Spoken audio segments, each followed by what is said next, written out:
السلام علیکم ورحمۃ اللہ وبرکاتہ. مفتی سے محترم څنګه حال دی؟ خیر خیریت دی؟ وخت ساعت ښه تېرېږي. عثمان د مرغوز نه. مفتی سے محترم په قبر باندې تلاوت څه حکم لري؟ قرآن حدیث په رڼا کې مدلل جواب راکړه. السلام علیکم ورحمۃ اللہ وبرکاتہ. وعلیکم السلام ورحمۃ اللہ وبرکاتہ. گلاب خوشحاله اوسه. الله دې ښه ساته عثمان بھائی. الله دې دنیا آخرت ښایسته کا او الله دې د قرآن و سنت پابند ساته. د قرات عند القبر یا قرات عند القبور متعلق مو سوال کړی دی. دلته کې دوه خبرې زیر بحث دي. یو مطلق قرات عند القبور، یو قراءة البقره عند القبور یا عند القبر. مطلب دا چې څه خو عام قرات دی او عام تلاوت کول دي د قبرونو سره. څه هغه تلاوت دی چې د قبر سرخ پوته د بقره اول او آخر ویلی شي. د مطلق قرات باره کې ملا علی قاری رحمه الله علیه شرح فقه اکبر صفحه 160 کې د امام ابو حنیفه رحمت الله علیه، د امام مالک او امام احمد رحمت الله علیه مسلک دا ذکر کوي. هغه مطلق قرات عند القبور ته مکروه او بدعت وي، چې دا خبره د خلکو ذهن کې وي چې امام ابو حنیفه، امام مالک او امام احمد رحمت الله علیه مولا علی قاری شرح فقه اکبر صفحه 160 کې وی چې اغي مطلق قرات عند القبر بدعت غني. اول البقره و اخر البقره وی یا سورۃ یاسین وی یا هر څه چی وی اغي په مقبره کې طرف او صوت سره دا قراتونه بدعت او مکروه غړي. او هغه وی چې د رسول الله صلی الله علیه وسلم نه د قرات عند القبور متعلق باسند صحیح اس خبره منقول نه ده. نو کله چې د رسول الله صلی الله علیه وسلم نه وینا نه ده ثابت چې تاسو قبر سره سورۃ یاسین وایي یا الته جنازونه وسه الته تلاوتونه وکي، کله چې د رسول الله صلی الله علیه وسلم نه ندي ثابت په صحیح سند نه ده، هغه عمل او د صحابه او عمل نه ثابت دي. فلهذا داسیز امام ابو حنیفه، امام مالک او امام احمد رحمه الله علیه مکروه غنی، بدعتی غنی. وګوره شرح فقه اکبر د مولا علی قاری صفحه 160 اور مسلم شریف کی حدیث د رسول اللہ صلی اللہ علیہ وسلم دے فرمائی جناب محمد مصطفیٰ صلی اللہ علیہ وسلم وَمَنْ عَمِلَ عَمَلًا لَيْسَ عَلَيْهِ أَمْرُنَا فَهُوَ رَدٌ. چاچ دا سے عملو کو چې زمون حکم پاغې نه ګوره که نهي نه دی ویلې، که نهي پې یو که نه خو چې حکم د رسول الله صلی الله علیه وسلم پې نه فهو رد، دغه عمل مردود دی او دغه د الله په دربار کې نه قبليږي. دا د مسلم شریف حدیث دی. یعنی داسې عمل چې د رسول الله حکم پې نه، هغه عمل چې څوک مو کې د هغې به دته که دیني ګڼي عذاب به ورته ملاویږي، ورنه ټکې ثواب پې نشته. لہذا امام ابو حنیفه، امام مالک، امام احمد رحمهم الله اغیم دا رائے دا چې د رسول الله صلی الله علیه وسلم دا ندی ویلي چې تاسو د قبر سرخ پوته بقره اول اخر وایي، نه رسول الله صلی الله علیه وسلم نه باسنه د صحیح څوک دا ویلي چې قبر سره سورۃ یاسین وایي یا سورۃ اخلاص وایي. د قرات عند القبور مطلقاً د رسول الله صلی الله علیه وسلم نه سندي ثابت. او هدایت جلد اول کتاب الاذان وغیرہ نور زینو کې هم دا خبره ذکر کړه دا چې عدم النقل عن النبی دا دلیل المنع والکراهت وی. یعنی د رسول الله صلی الله علیه وسلم نه یو سیز نقل نه دی، نو دا عدم نقل دا دلیل د منع او دلیل د کراهت وی. هدایه کې دوه درې ځایه دا خبره شته، نورم د احناف علماو کتابونو لیکلي ده چې عدم نقل دلیل د منع دی. اوس د رسول الله صلی الله علیه وسلم نه چې کله قرات وغیرہ نه دي ثابت او هغه د حکم نه دی کړی، نه تعامل صحابه په دې کې ثبوت څوک پیش کولی شي. فلهذا دا سیز مکروه ضرور دی. او دیته چې وکتی شي نو کثرت د امواتو د نبی صلی الله علیه وسلم په وخت کې څومره خلک وفات شوي دي، څومره خلک دنیا نه تللی دي، د رسول الله مبارک خپل وفات، د څومره صحابه وفات، د رسول الله صلی الله علیه وسلم تعامل یا د یو صحابي تعامل نشو خولی چې اغي تلی او په مقبره کې قرات کړي، نه د قبر سرخ پوته د سورۃ بقره اول آخر رسول الله ویلی دي، نه د رسول الله مبارک په قبر باندې ابوبکر صدیق یا نور صحابه ویلی دي، نه د نور صحابه په تعامل سره څوک د قبر سرخ پوته د بقره یا د سورۃ یاسین یا نور تلاوتونه د رسول الله قبر ته یا د صحابه قبر ته قطعا څوک نشي ثابتولی من ادعا فعلیه البیان. شیخ الاسلام حافظ ابن تیمیہ رحمت اللہ علیہ مجموع الفتاوا جلد نمبر 21 صفحہ 141 کې هم دغه خبره کوي او حدیث د مسلم ذکر کړی دی چې حضرت عائشہ رضی الله تعالی عنها د محمد رسول الله صلی الله علیه وسلم نه تاسو کو چې اے د الله حبیبا سړی مقبره ته لاړ شي نو څه عمل کول پکار دی. رسول الله مبارک تعلیم ته وګوره او ته فرمای داسې وایي چې السلام علی اهل الديار من المؤمنین والمسلمین ويرحم الله المستقدمین منا والمستأخرین وانا ان شاء الله بكم للاحقون. اوس وګوره رسول الله صلی الله علیه وسلم ته فرمای چې تاسو خو پاغي باندې سلامتیا د پر دعا پیش کې مقبره ته چلاړ شي. تپوس کوونکې دا عائشہ صدیقہ رضی الله تعالی عنها ام المؤمنین والمؤمنات او دغه رنګ د سلام دعوت او جواب ورکوونکې محمد رسول الله صلی الله علیه وسلم دی. اوس هغه وی چې مقبره ته لاړ شي خلک نو څه کول پکار دی. رسول الله صلی الله علیه وسلم ورته دا نه فرمایي چې الته کې لاړ شي نو سورۃ یاسین ووایي، نه رسول الله صلی الله علیه وسلم ورته دا وایي چې د قبر سرخ پوته بقره اول اخر وغیره ووایي، بلکې رسول الله فرمایي داسې ووایي السلام علی اهل الديار من المؤمنین والمسلمین ويرحم الله المستقدمین منا والمستأخرین وانا ان شاء الله بكم لاحقون. اوس که قرات عند القبر مشروع وي نو نبی علیہ السلام به عائشہ به ته فرمایلی چې لاړ شي نو تاسو دا وایي چې بقره اول آخر سورۃ یاسین وغیرہ ذالک. حالان کې د حدیث نه خود قرات عند القبور یا د قراءت البقره منع معلومیږي، لکه مسلم جلد اول صفحه 188، مسند احمد جلد 2، ترمذی کې دا روایت دی د ابو هريره تنه نه روایت دی چې قال النبي صلی الله علیه وسلم دا الله حبیب فرمایل لا تجعلوا بيوتكم مقابر، د خپل کورونو نه مقبره مو جوړوي. ولی فإن الشیطان يفر من البيت الذي تقرأ فيه سورة البقره، شیطان وی د هغه کور نه تختی کم کور کې چې سورۃ بقره لستلی شي. نو وی فرمایي لا تجعلوا بيوتكم مقابر، د کور د مقبره مو جوړوي. څه مطلب یعنی مقابرو کې په مقبرو کې تلاوت یعنی بقره وغیرہ نشي ویل کیږي، لہذا کور کې بقره وایي ځکه چې په مقبره او کور کې فرق دی چې په کور کې بقره اول آخر یا بقره یا سورۃ یاسین یا تلاوت کولی شي او په مقبره کې نشي کولی. د حدیث ته چې وګورئ نو د حدیث کې رسول الله فرمایي لا تجعلوا بيوتكم مقابر، د کور نه مقبره مه جوړوي یعنی په کور کې تلاوتونه کوي. د حدیث ته چې وګورئ نو د دین خدا معلومیږي چې په مقبرو کې به تلاوت نه کوي، نه به د بقره اول آخر وي او نه به سورۃ یاسین وي. علامہ ابن تیمیہ رحمه الله علیه اقتضاء الصراط المستقیم کې لیکي، شیخ البانی رحمه الله علیه هم دا رائے د کتاب الجنائز کې، ابن ابي العز حنفی و شرح العقیدة الطحاویہ کې لیکلي دي، علامہ وهبة الزهیلی په الفقه الاسلامی و ادلته کې لیکلي دي او د حاشیه د نور رضا کې هم لیکلي دي چې تکره قراءة القرآن فی المقبرة مطلقا، چې مطلقا قراءة القرآن په مقبره کې مکروه ده، هغه اول البقره و آخر البقره که مطلق قراءتی. فلهذا حاصل د خبر دا شو چې مطلق قراءت فی المقابر دا بالکل ثابت نه ده، دا امر منکر ده. د رسول الله صلی الله علیه وسلم نه د صحابهونو په مقبره کې تلاوت کول ندي ثابت، البته منع په حدیثو کې وارد ده چې په مقبرو کې به تلاوت نه کې. دا اوله خبره شوه د مطلق قرات باره کې چې مطلق قرات دا په مقبرو کې ممنوع دی. دویمه خبره لبراشو قرات البقره عند القبر، چې د سورۃ بقره اول او آخر خلق وای. نبی صاحب مشکات په جلد اول کې روایت نقل کړی دی د بیهقی نه، هغه دا چې ان عبد الله ابن عمر قال سمعت النبي صلى الله عليه وسلم يقول اذا مات احدكم فلا تحبسوه واسرعوا به الى قبره وليقرأ عند رأسه فاتحة البقره وعند رجليه بخاتمة البقره.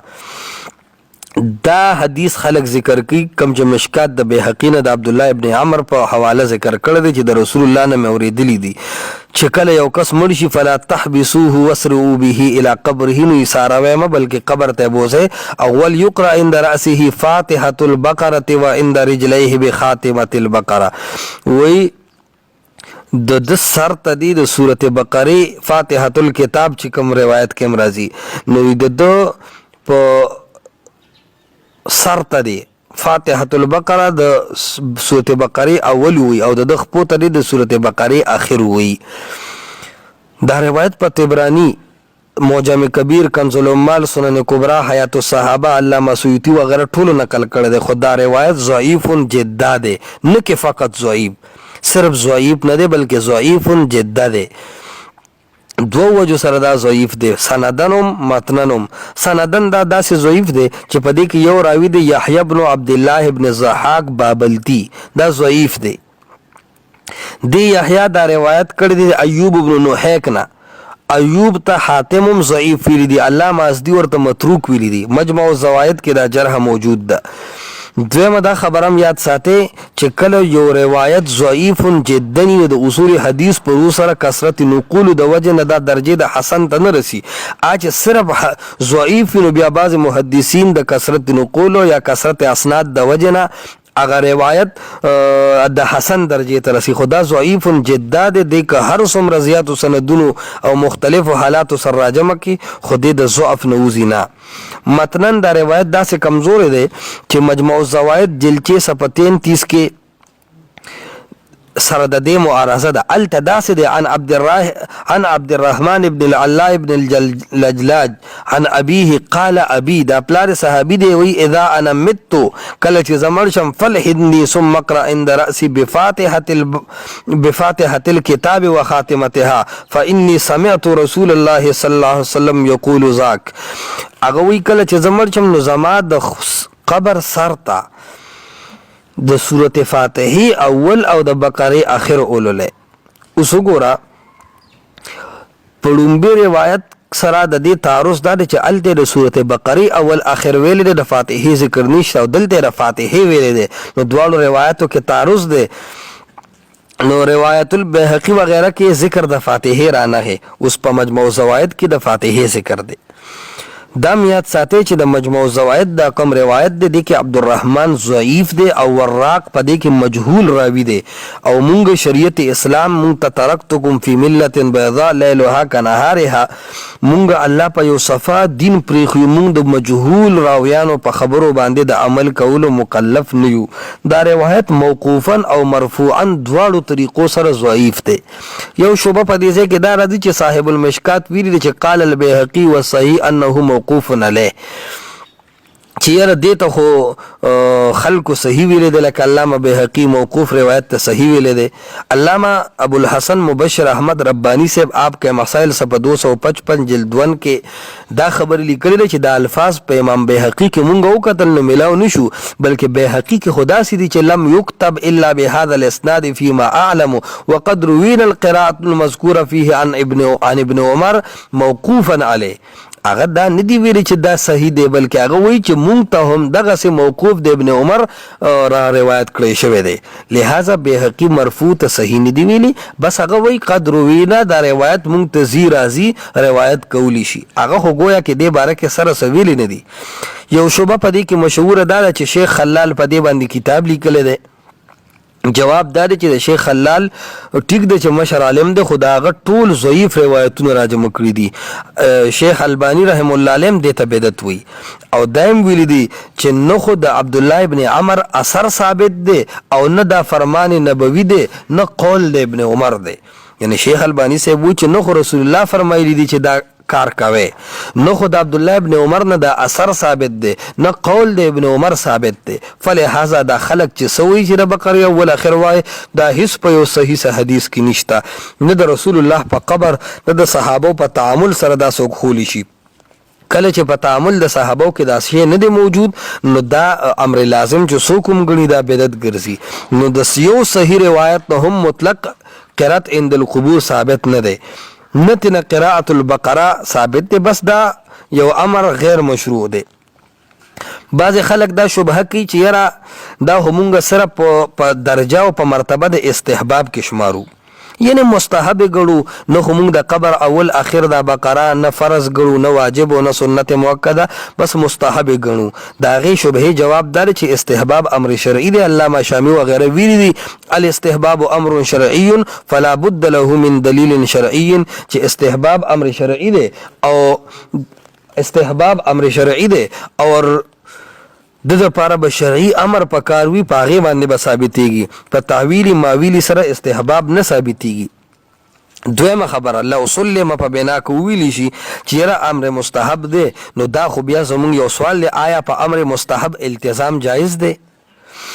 آیا د دې سيزونو لازم نشي ګڼلی آیا کچرته کې د چا په قبر سورت بقره اول اخر پرې خودل آیا عوام ته چا دا تعلیم ورکړی دی چې دا شی ضروری مګنه آیا عوام په دې جنگ کوي کنه کوي آیا دا سیز عوام ضروری غني کنه غني که څوک دا بقره اول اخر پریک دی هغه ته خلک وهابي او پنځپيري وایي کنه وایي خو معلومه دا شو چې عوام دا شی لازم ګرځول دي دا خو اول مستحب دی نه خو که مستحب شي هم په دې علاقو کې دا مروج هيئت سره دا سيزونه کول دا مستقل خلکو لازم ګرځولې دي د التزام د وجې د بدعت کېدل هغه صریح دي او ښکار دي او تاسو ګورئ د سعودي عربو خلکو یا د نورو خلکو تعامل په دې باندې نشته نو دا زیات تر پښتنو علاقو کې کوم علاقو کې چې بدعتيان او مشرکان علما تیر شوي دي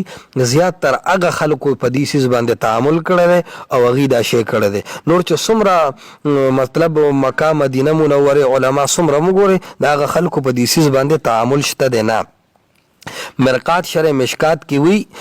چې چا په یو امر مندوب باندې التزام کو او د دنه عظمت جوړ کو او پر رخصت عمل اونکو نو د شیطان د گمراهه په لار کې ورو غرزاو نو دا وګوره څومره خلکو نن په دې عظمت باندې نن دین عظمت جوړ کړي د پر رخصت عمل نکي ته چرته کې د عوامو په قبر باندې دا بقره ول اخر پرېګ د خلک ډېر عار غني او ډېر د ملامتیا سبب غړي حال دا دی چې څوک امر مستحب باندې التزام کینو مرقات شرع مشکات کې ویلي دي چې دا ټیک نه ده او دا د گمراهۍ د لارو نه یو لار ده بحر الرائق کې دا قاعده ده چې اذا دار الامر بین السنه والبدعه يترك د یو کار باره کې چې دا شبهه راشي چې دا شی سنت دی او که بدعت دی دا خو ښکاره بدعت دی نن د التزام د وجې نه خو که شبهه راشي په سنت قوي دلایل وموي خو چې د سنت او بدعت په منځ کې دایر شي نو یترکو احناف وایي چې داسې څیز به پرېښودی شي خو نن د حنفیت ټیکهداران برید چې تاو کې وي زه حنفي یم دی نه حنفي مني نه امام ابو حنیفه مني او نه د حدیث د رسول الله وسلم مني بس دا د حنفیت په نوم باندې هسې د خپلو آبا او اجدادو تقلید کوي او د حدیثو د رسول الله وسلم او د تعامل او د سنت نبوي صلی الله علیه وسلم مقابله شروع ده داسې نه دي پکار بلکې ځان کې لږ انابت راوستل پکار دي د یو څیزو حقیقت کتل پکار دي کله چې په صحیح سند سره داسې ثابت نه دی او کله عوام د دین خبر هم نه دي چې دا روایت کمزوري دی او نه دي ثابت داسې لازمي کیږي او خلک ضروري ګڼي او علما ولدا نه دي پکار چې په دې په استحباب دلایل پیش کی علما ولدا پکار دي چې دا شیز بالفرض کا مستحب هم شي التزام درجه ته رسیدلې ده لہذا ځان ته نه بچ کې اسنه خلک دین او ضروری شی وګڼي بیا خو په بدعت کې دوه کې هیڅ یو شک نشته بل څوک د یو صحابي یا نبی یا د سلف تعامل په دې روایتو نشي ثابتوله مثال ټیک شدا روایت دي چې زما د قبر سره خپوته قرات وکي خو تعامل په څوک نشي خوري چې پېښوي تعامل په نشي خوري دا هم د دې دلیل دی چې دا موضوعي روایت دي بعض خلک دا شوبه کوي چې د اشاعت علما خو د دې قائل دي او اغي خو اکثر قرات عند القبور او دارنګ قرات د بقره د اول اخر قبرونو سره کوي یو جواب د دې دوه جواب دي یو جواب خدا دی بلکې درې جواب دی یو دا چې تحقیق نه دی کړی بس عام خلکو ته کتلی دي د دې روایت او سند ته نه دی کتلې په دې وجه د عدم تحقیق د وجه نه موحدین بعض علما هم په دې سیز عمل کوي دویم دا چې بعض خلکو کې ک توحید پرست هم وی روایت پرستی په دومره غالب وي چې هغه بس نفس روایت ویني نو د محدثینو میزان او تله ته بیان ګوري خو په روایت او عمل شروع کوي دویم دا چې اکثر اهل حدیث سره تعصب و غیره وي په بعض علاقو کې نو د هغه تعصب د وجه د د ضد نه خلق وای اگر چې ځان ته موحدین وای دا سه ندی پکار تحقیق پکار دی او قران او سنت ته قتل پکار دی تعصب نه هیڅ سیس جوړیږي نه دارنګ مذمت د بدعات هم یو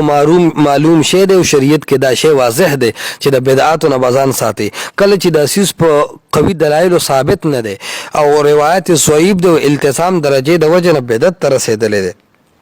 نو په کار خدا دا چې دا قرات عند القبور او قرات البقره دا خو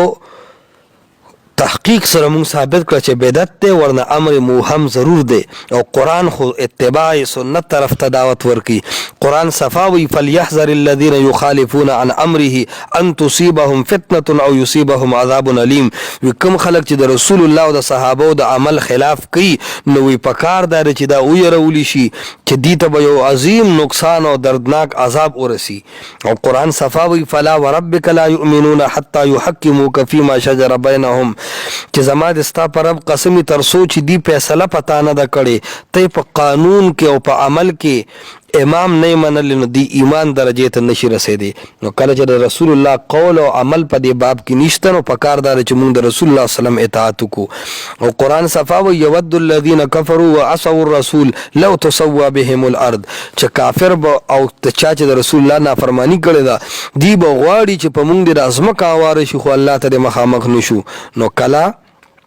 چې د بدعات دومره مذمت راغلی دی او د اسیس دایر بین البدعات راځي نو پکار دا چې ځان ته وساتلی شي او عوام پوه کړي شي چې د دې هیڅ ثبوت په قرآن او سنت کې او په تعامل صحابه کې نه دی راغلی په لحاظه د سیز نه کلار شي کم سیز کې چې د بدعات بوی دی او د قبیلې د راعینا نه دی پکار دا چې هغه ختم کړي شي او صفا قرآن او سنت باندې عمل کړي شي کم چې ظاهري امور دي نو بهرحال دا سیز عوام ضروری گنی لازمی گنی او علما داسې یو گمراه سوچ ته رسیدلی دي چې دا نه وایي چې آو پرې د جماعت پرستی او پارټي بازی چې پنځپیریان به خراب شي او خوشي واله حدیث به خپه او خوشحال شي راشه قرآن او سنت ته وګوره د دې سیز روایت ډیر کمزوري دی او پاغه ټولو کلام دی عوامو ته وایي چې دا سیز نه صحابه باندې شوی دی نه په عربو کې شته تعامل صحابه کې نه چې کم دنو دا په قرآن او سنت کې صریح واضح دی اسه التزام کوي دا سیز بدعت دی په کار دار چې علما داسې یو جامع خبرو کی درېمه خبره دی کې دا یاد ساتي چې یو د وعظ او نصیحت عند القبر نو اخو بخاری وغیرہ کې بابونه دي چې باب فی الموعظه عند القبر دغه ځکه خلک ایثار شي د نصیحت خبرو کی دغه ټول ثابت دي خو قراءت البقره اول اخر یا مطلقاً قرات پر صوت سره دا بالکل نه ثابت دویمه خبره د دیوبند نوم اوچتون کې خود دومره یاد وساتي چې فتاوا دارالعلوم دیوبند کې د قبر او د جنازې په مسایلو کې لیکلي دي وګوره وای دا قرات چې کم کیږي دا په اوچت आवाज نه کیږي کم از کم دیوبندیان مکتب فکر خود د فتاوا د علوم دیوبند دغه حواله وګوري چې اغي وای چې دا په جهر سره نشي کوله آیا نن چې د قبر سرخ پوته سورته بقره اول اخر ویلی شي تپوس پکار دی چې دا په اوچت आवाज ویلی شي ګړه کې ویلی شي دا په اوچت आवाज سره ویلی شي فتاوا د علوم دیوبند خوم د اوچت आवाज نه منع کړی دا نو دیزه کې داخلك دیوبندیان هم نه دي صرف خپل خواهش پس روان دي بهرحال مجموعه الكتب دا چې مشکات المصابيح جلد اول بهقی فی شعب الایمان معجم کبیر للطبرانی جلد 3 صفحه 208 شیخ خلال کتاب القرات عند القبور جلد 2 صفحه 25 شرح فقہ اکبر مولا علی قاری الحنفی صفحه 160 مسلم شریف جلد اول ہدایہ جلد اول باب الاذان مجموع الفتاوی لشیخ الاسلام ابن تیمیہ جلد 21 صفحه 141 مسند احمد جلد 2 اقتضاء الصراط المستقیم لابن تیمیہ رحمہ اللہ علیہ شیخ البانی کتاب الجنائز شرح الطحاوی ابن ابي العز حنفي الفقه الاسلامي وادلته توهبة الزهيلي حاشيه نور لزا کنز الامال حیات الصحابہ سنن کبرى ابو الحسن مبشر احمد ربانی آپ کا مسائل جلد 1 صفحہ 255 امین الفتاوی شیخ امین اللہ صاحب الفرقان بین عبادت الرحمن و عباد الشیطان جلد اغا په صفحہ 140 کې غالبا چې کوم اردو والا دی په دې باندې بحث کړی دی بهرحال دا مجموعي حواله وي ان شاء الله کو اخراغ بیا په تفصیلی باسو کو واخر دعوانا